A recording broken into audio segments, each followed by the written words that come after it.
Humanity has always looked upward with a mixture of fear and longing, sensing that the sky was more than empty darkness. Over centuries, we learned to name stars, measure distances, and map the slow movements of planets, yet the more knowledge we gathered, the clearer it became that we were standing at the very edge of understanding. The universe revealed itself not as a calm, orderly place, but as a vast twilight zone, filled with ancient forces, unseen structures, and questions that refused to settle into simple answers. Every discovery opened a door, and behind each door waited a deeper mystery.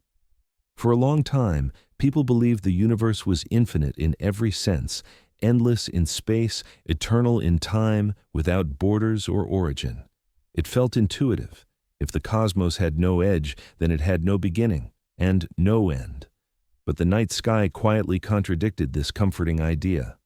If the universe were truly infinite and eternal, the sky should blaze with light in every direction, packed, with stars stretching endlessly through space and time. Instead, the heavens were dark. That darkness was not empty. It was evidence. This realization forced scientists to confront a disturbing conclusion. The universe had a history. It was born. The idea that everything began in a single moment felt almost impossible to accept. To imagine it, researchers offered a simple thought experiment. Draw a tiny dot on a sheet of paper. Then imagine compressing the entire universe, every star, every galaxy, every particle of matter and energy, into a space smaller than that dot. Before time as we understand it, before light could travel, before space itself expanded, all of reality existed in a state of unimaginable density and pressure. This state was called a singularity, not because it was small, but because the laws of physics as we know them could no longer describe it. Then, something happened. In a fraction of a second, so brief that language struggles to describe it, the universe expanded. Not like an explosion moving outward into empty space, but like space itself stretching, carrying everything with it. Temperature and energy flooded existence. From that violent birth emerged the earliest building blocks of reality, particles that would later become protons, neutrons, and electrons. This primordial transformation seeded everything that would ever exist. Every atom in your body, every planet, every distant star traces its origin back to that moment. Yet the universe did not immediately resemble the one we know. It was opaque, blazing hot, and hostile to structure. Only after hundreds of thousands of years did it cool enough for the first simple atoms, hydrogen and helium, to form. Gravity then began its quiet, relentless work. Vast clouds of gas collapsed under their own weight, igniting the first stars. These early stars were not gentle lights in the darkness. They were cosmic furnaces, forging heavier elements in their cores and scattering them through space when they died. The universe learned how to build complexity by destroying itself over and over again. But how could we possibly know any of this? How could beings confined to one small planet reconstruct events that occurred billions of years before Earth existed? The answer came not from looking deeper into space, but from listening to a faint, omnipresent whisper. Even today, the universe carries an echo of its own birth, a relic radiation that fills all of space. This cosmic background is invisible to human eyes, but it can be detected as a subtle noise, a remnant of the moment when the universe first became transparent to light. It is the oldest signal we can observe, a message sent across time from the universe's earliest age. To understand it, scientists often compare it to the static on an untuned television. That flickering noise is not random, it is a record. Embedded within it are tiny variations in temperature, differences so small they seem insignificant, yet large enough to map the future structure of the cosmos. Those faint fluctuations would later grow into galaxies, clusters, and immense cosmic webs stretching across billions of light years. When space probes finally mapped this ancient radiation in detail, the result was unsettling. The universe was not infinite in the way once imagined. There was a limit to what we could see, a boundary defined not by a physical wall, but by time itself. Light beyond a certain distance simply had not had enough time to reach us since the universe began. Everything within that visible region became known as the observable universe, a vast sphere containing hundreds of billions of galaxies, yet still only a fraction of what might exist. Within this immense structure, our position was almost laughably insignificant. Earth circled an ordinary star. That star drifted within a spiral galaxy. The galaxy belonged to a cluster, which in turn formed part of an even larger supercluster. Zoom out far enough, and all of it, the Milky Way, its neighbors, and countless other galaxies, appeared as faint threads in an enormous cosmic tapestry. We were not at the center, we were not special in location, and that realization carried a quiet, existential weight. Yet even this grand map raised a deeper question. If the observable universe has an edge, what lies beyond it? At first, the idea of an edge suggested something tangible, a boundary you could reach if you traveled far enough. But the universe refused to be so simple. The boundary was not a place, but a limit of knowledge. Beyond it, space might continue endlessly, or it might curve back on itself. It might contain regions governed by unfamiliar laws, or entire realms disconnected from our own. The relic radiation that illuminates the universe also blinds us, hiding vast dark regions where stars never formed and black holes roam unseen. Some theories proposed that the universe expanded so rapidly in its infancy that it erased any meaningful boundary. Space itself stretched faster than light could travel, ensuring that no observer could ever see the whole. According to this view, asking what lies beyond the universe was like asking what lies north of the North Pole, a question without meaning. But doubts persisted. If the universe began in a singularity, what existed before it? If physical laws are consistent everywhere, why is the universe so enormous? Where did the energy for its creation come from? Each answer seemed to generate two new questions. The dominant theories explained much, yet left the most unsettling mysteries untouched. And so, slowly, a different idea resurfaced, one that treated the universe not as a one-time event, but as a process, a cycle, an existence that expands, transforms, and eventually collapses, only to begin again in a new form. This view challenged the notion of a final beginning or a permanent end. Instead, it suggested that our universe might be just one phase in an endless sequence of cosmic transformations. If true, then the edge of the universe is not a wall in space, but a transition in time. As this possibility emerged, humanity found itself standing on the brink of a profound realization. The universe may not be a silent stage where events unfold once and vanish forever. It may be a living system, one that remembers, resets, and reshapes itself through epochs far beyond human comprehension. And somewhere within that system, hidden among distant stars and unseen forces, lay clues that would challenge everything we believed about reality, origin, and fate. As the idea of a universe with a beginning settled into scientific thought, another, more unsettling realization followed close behind. If the universe was born, then it was also changing. Not slowly, not subtly, but constantly, relentlessly, on a scale so vast that human intuition struggled to follow. Space was not a static container. It was alive with motion, stretching in every direction, carrying galaxies away from one another like embers drifting from a dying fire. At first, this expansion seemed orderly. Distant galaxies moved away at speeds proportional to their distance, a simple relationship that hinted at an elegant cosmic rule.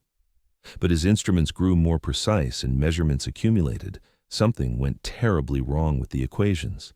The expansion was not slowing down, as gravity should have demanded. It was accelerating. The universe was not just growing, it was running away from itself. This discovery shook cosmology to its core. To explain it, scientists were forced to introduce a new ingredient into the universe, something invisible, pervasive, and profoundly strange. They called it dark energy, not because it was dark in color, but because it was hidden from every direct method of detection. Dark energy did not clump like matter. It did not shine like stars. It did not pull things together. It pushed them apart. Every empty region of space seemed infused with this repulsive force. As space expanded, more dark energy came into existence, accelerating the expansion even further.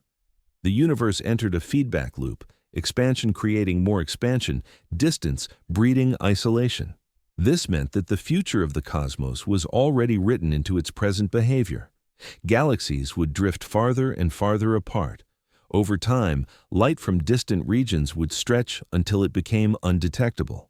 One by one, galaxies would slip beyond the cosmic horizon, disappearing not because they were destroyed, but because they became unreachable. In the far future, any observers that remained would see a lonely universe. No distant galaxies, no cosmic background glow, only their local stars surrounded by darkness so complete it would feel like the universe had always been small. History itself would be erased, not by destruction, but by distance. But dark energy was only half the story, while one unseen force was tearing the universe apart, another was quietly holding it together. Galaxies did not fly apart internally. Stars remained bound, clusters endured. Something massive and invisible provided the gravitational glue that allowed structure to exist at all. This unseen substance was named dark matter, and it outweighed ordinary matter by a staggering margin. Dark matter does not interact with light. It does not emit, absorb, or reflect radiation. Entire planets could pass through it without noticing. And yet, its gravitational influence shapes galaxies, bends light, and sculpts the cosmic web on the largest scales imaginable. Where dark matter gathered, galaxies formed. Where it thinned, space remained empty. Together, dark matter and dark energy formed a disturbing balance, one building structure, the other erasing it. One gathering matter into stars and galaxies, the other ensuring that eventually all structures would be torn apart by the expansion of space itself. This balance felt almost intentional, not in purpose, but in consequence. As humanity mapped the large-scale structure of the universe, a pattern emerged. Galaxies were not scattered randomly. They traced immense filaments stretching across hundreds of millions of light years, intersecting at massive clusters and enclosing vast voids where almost nothing existed. This cosmic web was shaped long before the first stars ignited, guided by fluctuations present in the universe's earliest moments. The universe, it seemed, carried memory. Not memory in the way living beings remember, but a kind of structural memory. Tiny variations in density amplified over billions of years into the architecture of everything we see. The past was not gone. It was embedded in the shape of the cosmos itself. Yet this realization raised a haunting contradiction. If the universe remembered its beginnings so precisely, why did it seem so indifferent to observers? Why did it produce complexity only to destroy it? Why allow life to emerge in a cosmos destined for isolation and darkness? Some scientists argued that these questions were misguided. The universe did not allow anything. It simply followed its laws. Meaning, purpose, and value were concepts imposed by conscious minds, temporary patterns in matter that happened to be capable of reflection. But others sensed something deeper. The universe's laws appeared finely balanced, as if slight changes would have rendered stars impossible, galaxies non-existent, life unthinkable. A marginal increase in dark energy would have prevented structure entirely. A slight decrease might have caused premature collapse. The window for complexity was narrow, almost impossibly so. This gave rise to a disturbing possibility. Perhaps our universe was not unique. If multiple universes existed, each with different physical constants, then we would naturally find ourselves in one that permitted observers, because only such universes could be observed at all, countless. Other universes might exist, sterile or chaotic, invisible and unreachable. Our cosmos would not be special by design, but by selection. In this view, reality was not singular, it was plural. And our universe, vast as it seemed, might be only one bubble in an endless cosmic foam, each bubble expanding, cooling, evolving according to its own rules, unaware of the others. Between them, no space, no time, no communication, just separation, more complete than any distance. This idea transformed the edge of the universe into something far more unsettling than a boundary of sight. It became a boundary of existence.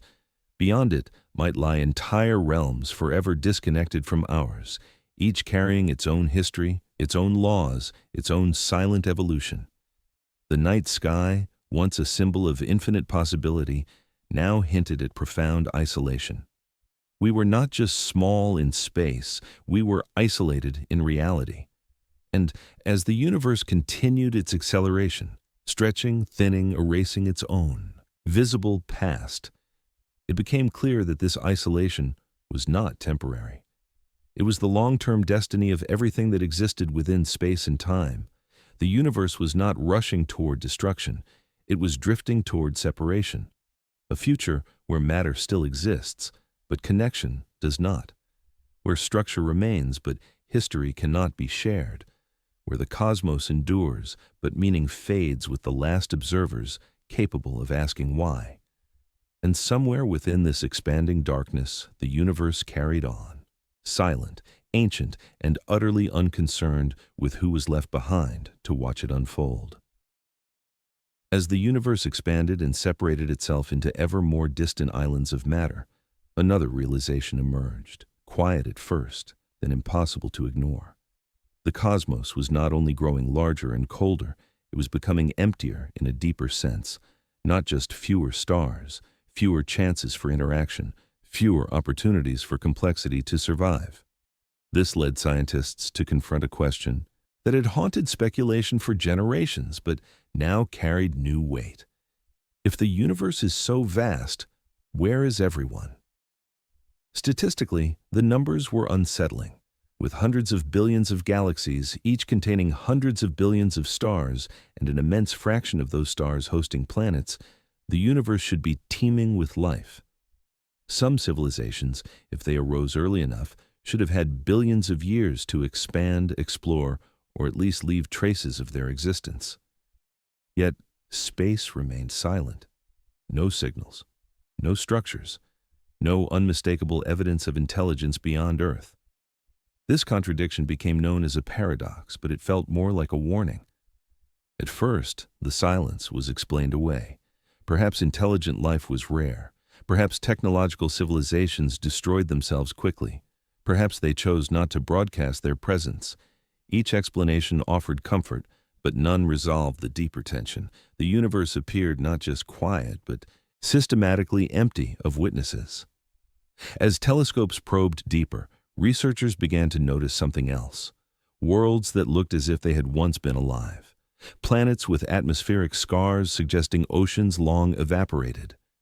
Chemical imbalances hinting at biological processes that had ceased billions of years ago. These were not living worlds, they were remnants, graves. Entire planetary systems seemed to have crossed invisible thresholds, points beyond which recovery was impossible. A slight increase in stellar brightness could trigger runaway heating. A minor orbital shift could plunge a world into permanent ice. Life, once disrupted beyond a certain limit, did not return. This fragility suggested a terrifying possibility. Life might arise frequently, but survive rarely. Civilizations, if they emerged, would face forces far beyond their control. Stellar flares capable of stripping atmospheres, asteroid bombardments resetting planetary surfaces, long-term climate instability. Driven by cosmic cycles rather than local conditions, even intelligence itself could become a liability, accelerating resource depletion and environmental collapse. From a cosmic perspective, survival was not about progress, it was about endurance, and endurance was rare.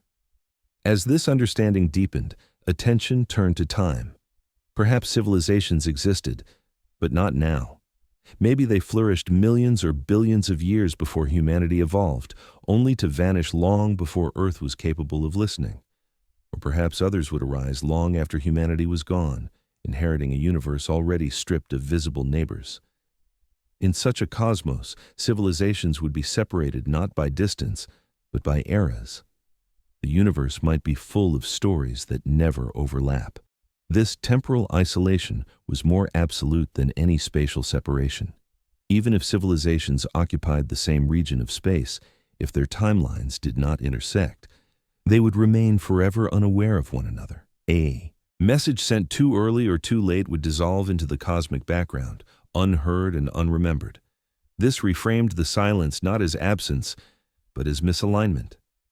Yet even this explanation felt incomplete, because the universe did not just fail to reveal intelligence, it revealed patterns of erasure, regions where stars burned fast and died young, galaxies stripped of gas, unable to form new suns, vast voids where matter thinned to near nothingness. The cosmos appeared efficient at creating complexity, and even more efficient at dismantling it. Some researchers began to suspect that intelligence itself might be unstable on cosmic scales, that the very act of understanding the universe carried risks. Technology amplifies power. Power accelerates change.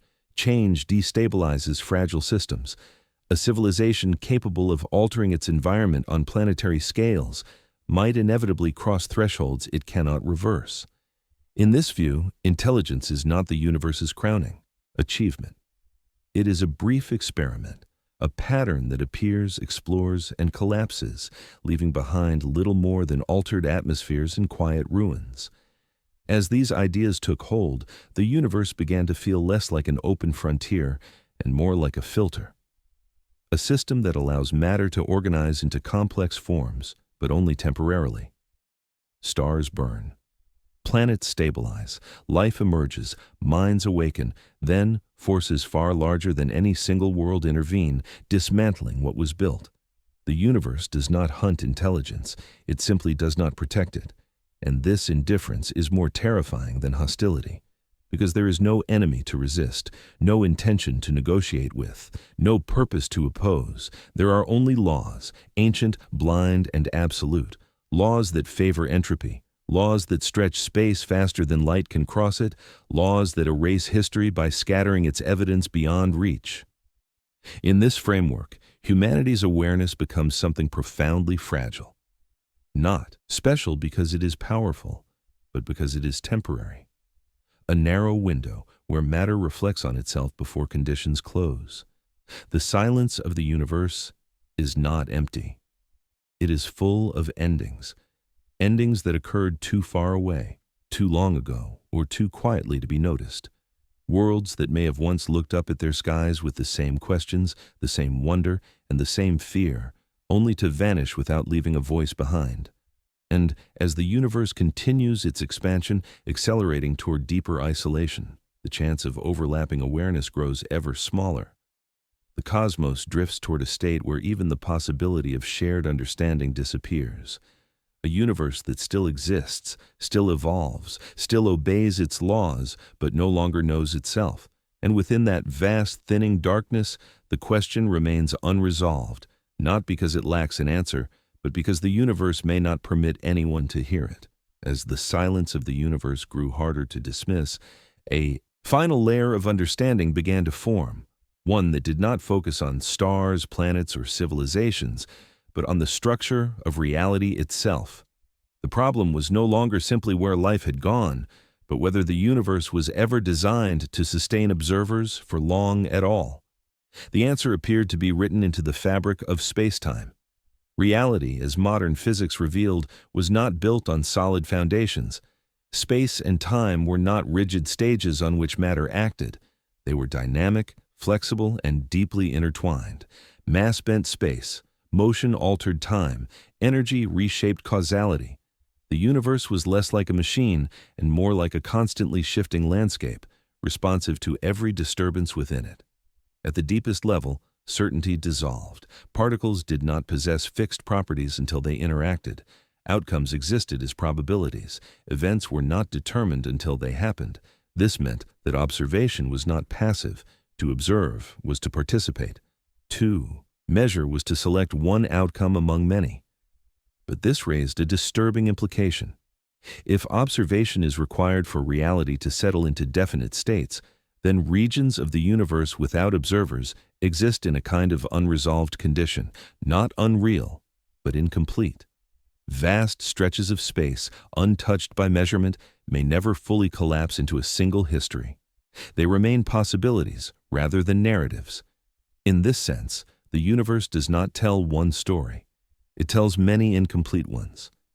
This idea took on a darker tone when combined with the accelerating expansion of space. As galaxies drifted beyond each other's horizons, entire regions became permanently inaccessible. No signal could cross the growing gulf. No observation could ever occur between them again. These regions were not destroyed. They were cut off from meaning. Within them, events might still unfold, stars forming, collapsing, releasing energy. But no information from those events would ever reach another observer.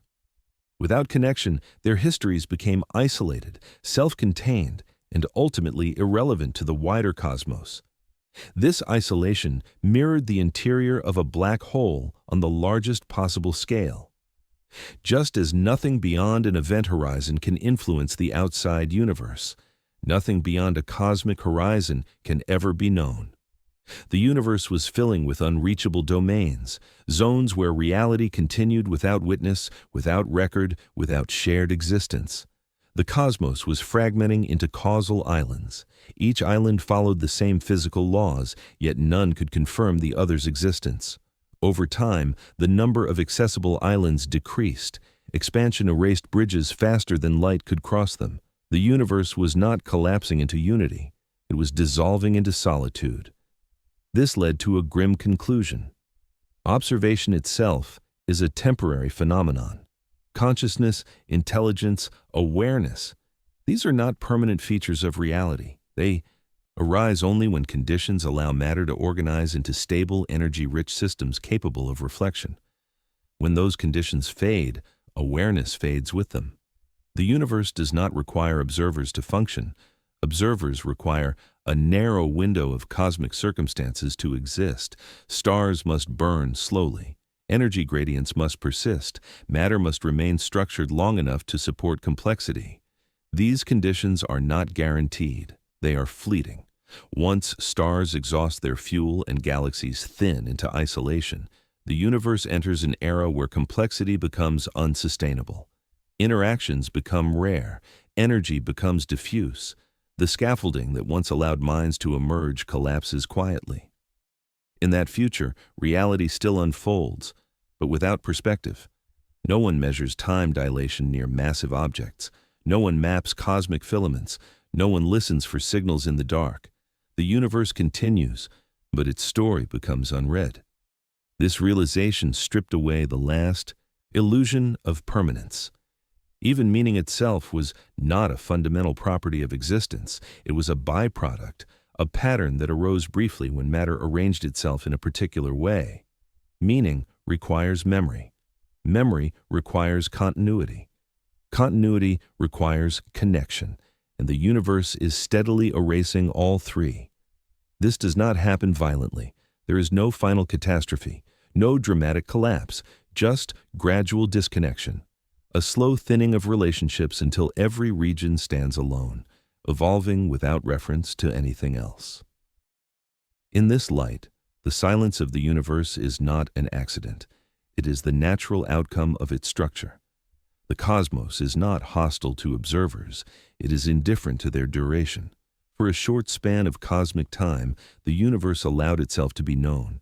It produced stars stable enough to nurture planets, planets calm enough to host life, and life complex enough to question its origins. During that interval, awareness bloomed like a brief flare in the dark. Then the conditions shifted. Horizons expanded, energy dispersed, isolation increased. The universe returned to its default state, vast, active, and unknowable. What remains is not despair, but clarity. The awareness was never promised eternity. Understanding was never guaranteed survival. The universe does not preserve meaning. It permits it briefly. And in that brief permission, everything that was ever known, feared, or wondered existed, before slipping back into a reality that no longer required witnesses to continue. In the end, nothing dramatic announces the conclusion of the cosmic story. There is no final collapse, no universal silence that arrives all at once. The universe simply continues doing what it has always done, expanding, thinning, drifting toward a state where complexity can no longer hold. Stars fade, galaxies separate, energy spreads too evenly to power change. Reality does not disappear. It becomes featureless, without observers, events. Without, still occur, but they no longer form a story. Time passes, but nothing marks its passage. Cause and effect persist, yet lead nowhere of consequence. The universe reaches a condition where everything that can happen still happens, but nothing meaningful emerges from it. This is not death. It is completion. The laws of physics remain intact, carrying out their instructions with perfect indifference. Space-time stretches, particles drift, quantum fluctuations whisper briefly into existence and vanish again. On timescales so vast they escape imagination, even the most persistent remnants dissolve into uniformity. And yet, within this immense process, something extraordinary already occurred. For a fleeting interval, the universe produced awareness. Matter learned to observe itself. Patterns became questions. Existence reflected on its own origin and fate. That moment did not alter the universe's destiny, but it changed what the universe was, briefly. Because for that moment, the cosmos was not just happening, it was being understood. When the last observer fades, nothing is lost from the universe's perspective. The equations do not care. Space does not mourn. Time does not pause. The universe simply returns to the state it occupied for most of its existence. And will again. Vast, active, unwitnessed. The silence that follows is not empty. It is full of motion without meaning, structure without memory, existence without interpretation. A universe that no longer asks questions and no longer needs answers. And somewhere, buried within its expanding history, lies the brief chapter where awareness existed at all. Not as a purpose, not as a goal, but as a possibility realized once and never required again. The end.